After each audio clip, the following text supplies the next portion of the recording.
Барлықтарыңызға қайырлы күн қыздар. Бүгінгі видеода сіздермен бірге манты дайындайтын боламыз.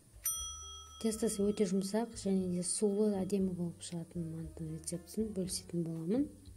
Видеоның соңынан көруге кеңес беремін.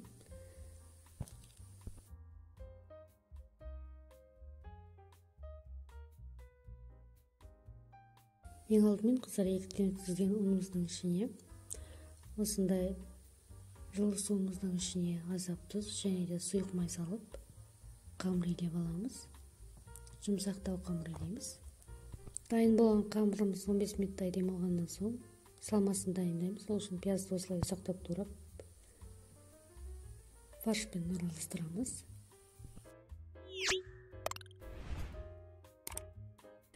Енді дәмдеуіштер қосамыз. Салмасы майлы, әдемі, сулы болып шығу үшін осындай аздап сұйық май саламыз. Татымына қарай тұз саламыз. Кейін осындай бұрыш саласыздар. Өздеріңіздің қалауларыңыз бойынша болды.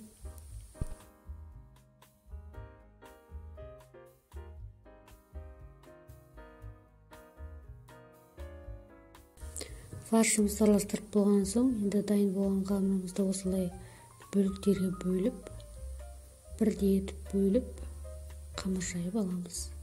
Жұқа қамыр жайамыз.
Міне қыздар, мантыларымызды осылай түйіп шықтық. Енді 35 минут бойы мантоваркамызды пісіріп аламыз.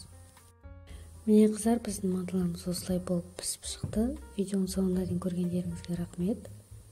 Егер видео ұнаған болса, лайк басып, комментарий қалдырып, подписаться етуді ұмытпаңыздар. Барлықтарыңызға ас болсын. Осы рецепт бойынша жасап көруге кеңес беремін.